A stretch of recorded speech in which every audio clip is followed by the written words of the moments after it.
plupart des comptables ignorent les différents modes de règlement qui puissent exister et se concentrent uniquement sur les règlements quotidiens qu'ils rencontrent, comme par exemple le règlement par caisse, par banque et par chèque.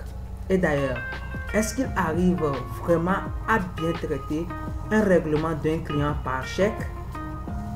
La réponse reste à découvrir dans cette vidéo. Salut les amis, dans la vidéo d'aujourd'hui, je vais partager avec vous les 5 modes de règlement et le 6e serait comme bonus. Si tu es là pour développer ta compétence professionnelle dans le domaine comme la comptabilité, l'audit et finance, alors cette chaîne YouTube peut t'apporter un plus. Je ne vais pas te dire de t'abonner, non, mais je te demande d'être attentif à ce que je vais te dire ou à ce que je vais partager avec toi dans cette vidéo. Alors, let's go! Comme je viens de le dire précédemment, je vais partager avec vous 5 modes de règlement que vous pouvez rencontrer de manière fréquente ou non dans une entreprise. Après cela, vous pouvez vous sentir confortablement lorsqu'on parlera des règlements. Alors, le premier règlement, c'est le règlement en espèces, c'est-à-dire le règlement par caisse. Le deuxième, le règlement par chèque. Le troisième, le règlement par carte bancaire ou de crédit. Quatrième, le règlement par virement bancaire. Le cinquième, c'est le règlement par monnaie électronique. Et oui, comme par exemple Mobile Money, Flows, T-Money, etc. Alors, sans plus tarder, on va aller directement sur le premier règlement qui est quoi? Le règlement en espèces. Pour ce mode de règlement, avant de faire ce qui est un peu étrange et nouveau, faisons d'abord tout ce que nous connaissons ensemble. Alors, si un client règle à un fournisseur un montant de 500 000 en espèces, alors qu'est-ce qui va se passer? Si nous nous trouvons dans la comptabilité du client, qu'est-ce qu'on va essayer de faire? On va débiter le compte du fournisseur et on va créditer le compte de la caisse. Vous allez mettre le montant 500 000. Mais si nous nous trouvons dans la comptabilité du fournisseur en question, voilà, c'est le cas ici. Alors on va débiter le compte de la caisse et on va créditer le compte du client. On va mettre combien? 500 000. Vous voyez? Voilà. Mais en dehors de ça maintenant, on a certains cas qui sont tellement exceptionnels. Comme un cas où si l'entité tient plusieurs caisses, le compte principal est subdivisé par succursale ou par bureau. Ça, c'est un cas où vous pouvez voir dans les banques, les caissiers. Ou bien, si elle est autorisée à détenir des devises, celles-ci font l'objet de comptes séparés, c'est-à-dire tenues en devises et tenues en unité monétaire légale, c'est-à-dire francs CFA, à cours fixe, sous réserve de régularisation en fin d'exercice. Pour vous expliquer de manière très simple et compréhensible, prenons le cas d'une entreprise qui est autorisée à détenir le dollar comme devise. Alors, et qu'un client vient lui régler 5 dollars. Alors, qu'est-ce que le comptable va essayer de faire? Le comptable va essayer de faire plus ou moins 3 choses. La première des choses, le comptable va aller dans la comptabilité où il tient la devise. Il va débiter le compte 571 et il va créditer le compte du client. Il va mettre quel montant? 5, parce que c'est 5 dollars que le client vient de régler. Alors, la deuxième des choses qu'il va essayer de faire, il va aller d'abord sur le cours de la BCAO. Je vais vous mettre les liens de la BCAO en description. Vous pouvez aller vérifier. Alors, arrivé sur le site de la BCAO, il va descendre juste un peu. Il va voir une barre où il faut renseigner la date du cours que vous cherchez. Alors, qu'est-ce qu'il va essayer de faire? Il va mettre la date où le client lui a réglé. Lorsqu'il met la date où le client lui a réglé, il valide, il descend juste à peu près.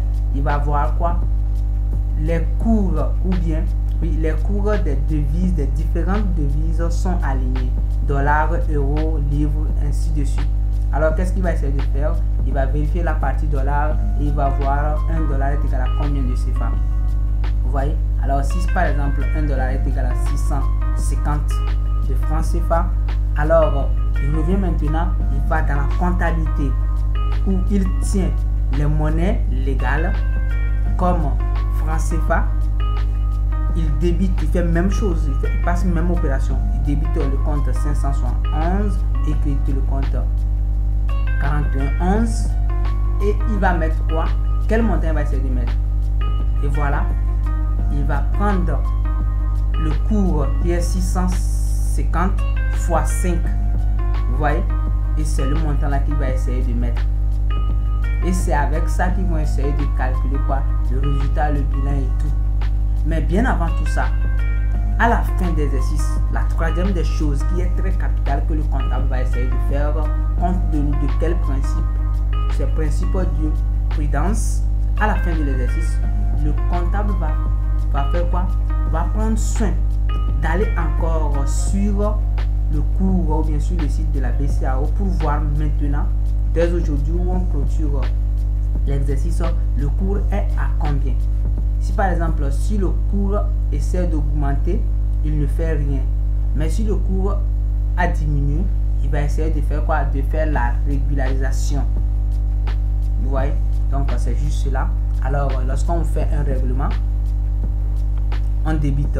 Lorsqu'on fait un règlement en espèces, très simplement, on débite le compte 57 et on crédite le compte du tiers. On met quoi? Règlement du. On met le nom du client. Vous voyez? Le deuxième mode de règlement, c'est quoi? C'est le règlement par chèque. Alors, très compréhensible et très simple. Lorsqu'un client vous paie ou bien un tiers vous paie par chèque, qu'est-ce qu'il faut essayer de faire? À la réception du chèque, vous allez essayer de faire quoi? Vous allez essayer de débiter le compte 513 et créditer le compte du client ou bien du tiers en question. Alors, si vous passez cette écriture-là, qu'est-ce que vous êtes en train de faire? Vous êtes en train de limiter le détournement du chèque. Ça, c'est le principe de prudence aussi. Alors, à la réception du chèque, vous débitez le compte 513 et vous créditez le compte du tiers en question. Et vous mettez quoi? Le montant. Et vous allez voir que lorsque vous avez opéré le service ou bien vente au client, vous avez constaté une créance envers le client en débitant le compte du client. Et maintenant, lorsque le client vient de vous régler, ce compte va être comment? Soldé. Vous voyez? Maintenant, on vous a réglé par chèque. Est-ce que cela a touché déjà la banque? Non. Parce que vous n'avez pas encore présenté le chèque à la banque. Alors, deuxième étape, c'est quoi? Lorsque vous allez décider d'envoyer maintenant le chèque à la banque, alors vous allez débiter le compte 514 et créditer le compte 513. Vous allez voir que quoi? Ce compte va être soldé. Alors, en faisant ça, qu'est-ce que vous êtes en train de faire? Vous êtes en train de limiter le détournement externe du chèque. Alors, en dehors de ça, lorsque le chèque va arriver au niveau de la banque va prendre soin de faire le traitement du chèque.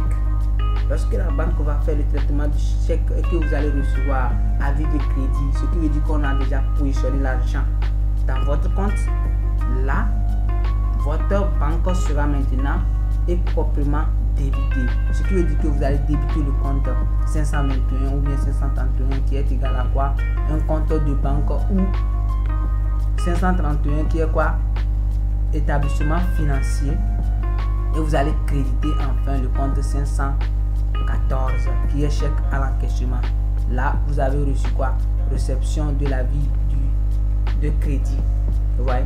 Alors, ces trois opérations, vous débitez 513 et vous créditez le compte du tiers lorsque vous recevez le chèque. Après, lorsque vous envoyez le chèque à la banque pour l'encaissement, vous allez débiter le compte 514 et vous créditez le compte 513. Et lorsque vous allez recevoir avis du crédit, vous allez débiter le compte 521 ou bien 531 et vous allez créditer le compte 514. Je dis bien 521 ou 531. Par exemple, ça peut être chèque bancaire. Là, vous débitez le compte 521. Ou soit ça peut être comment? Chèque postaux. Là, vous débitez le compte 531. Vous voyez? Donc, c'est la raison pour laquelle j'ai mis 521 ou bien bon, 52 points, 53 points. C'est très simple. Alors, si vous essayez de faire tout ça là, vous allez voir que quoi? Lorsque vous allez essayer de faire vos états de rapprochement, lorsqu'un chèque n'est pas encore présenté, ou bien lorsque vous n'avez pas retiré l'argent sur un chèque, vous allez voir que quoi? Ça ne va pas toucher votre banque et votre état de rapprochement sera très simple et compréhensible. Vous voyez? Donc c'est ça. Et on tombe sur quoi? Sur le troisième mode de règlement qui est quoi? Le mode de règlement par carte bancaire ou de crédit. Alors qu'est-ce qui va se passer? Ici, le paiement par carte bancaire ou de crédit obéit au même régime que quoi? Que le paiement par chèque. Alors qu'est-ce qui va se passer? Le compte 515 qui est quoi? Carte de crédit à encaisser sera utilisé. Les écritures suivantes seront passées. Alors qu'est-ce qui va se passer? Lorsqu'on va nous régler par carte bancaire, si par exemple on fait vente à un client, le client va nous régler par carte bancaire. Alors lorsqu'on passe la carte bancaire dans la machine, c'est-à-dire passage en machine de la carte, qu'est-ce qui se passe? On débite le compte 515 et on crédite le compte 4111 ou soit 70. Par exemple, s'il s'agit de vente directement, vous ne voulez pas constater la créance, le flux juridique avant de passer les flux financiers, alors ça c'est 70 en même temps. Vous voyez, non? Maintenant, en dehors de ça, maintenant, lorsque vous allez recevoir avis de crédit, alors vous allez débiter le compte 521 ou soit 531. Je vous ai déjà expliqué pour cela. Et vous allez débiter le compte 6315. Alors 521 ou 531 là, ça va prendre quoi? Le montant net. Et 6315 qui est quoi? Commission sur carte de crédit va prendre les frais. Oui. Et puis vous allez débiter le compte 515 qui est quoi? Carte de crédit à encaisser. Et vous allez voir qu'on avait débité ce compte, on vient de le créditer. C'est comme si le compte là a récupéré l'argent et le compte pour verser où? Dans la banque. Vous voyez? Donc c'est ce qui se passe.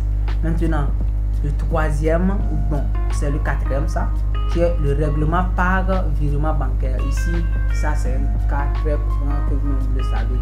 Alors, le débiteur, qui est le débiteur ici? C'est le client ou bien le fournisseur? C'est le client qui est le débiteur. Alors, le débiteur qui signe un ordre de virement traite l'opération comme s'il signait un chèque. Et que quoi? Et que le créancier n'enregistrera le règlement qu'à la réception de l'avis de virement valant avis de crédit. Ce qui veut dire que quoi? Lorsque le client va nous faire un virement bancaire, qu'est-ce qu'il va essayer de faire? Dans la comptabilité du fournisseur, le fournisseur va débiter le compte 521 et il va créditer le compte du client. Chez le client va faire opération inverse. Il va débiter le compte du fournisseur et il va créditer le compte de quoi? De sa banque qui est 521. Très simple. On va aller sur le fameux cas qui est quoi? Les monnaies électroniques. Alors, les monnaies électroniques sont enregistrées dans le compte 55 qui est quoi? Monnaie électronique. Alors, le compte 55 et cette subdivision, pardon. Alors, lorsqu'on prend le compte 551, c'est quoi? Monnaie électronique qui est spécialisée pour la carte carburant. Si on prend 552, c'est monnaie électronique spécialisée pour quoi? Pour téléphone portable. 553, monnaie électronique qui est quoi? Carte péage. Et 554 qui est quoi? Porte-monnaie électronique. Là-bas, qu'est-ce qu'il faut essayer de mettre?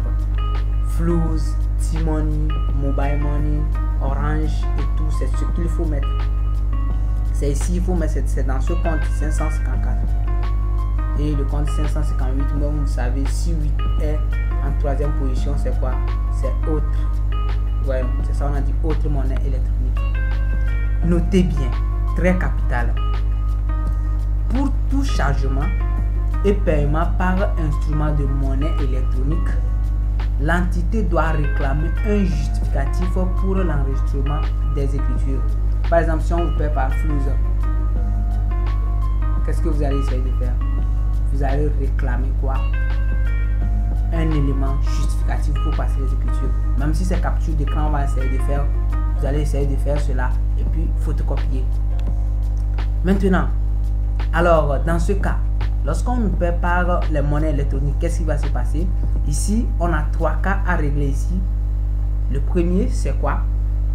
C'est ça ici. Le premier cas, c'est quoi?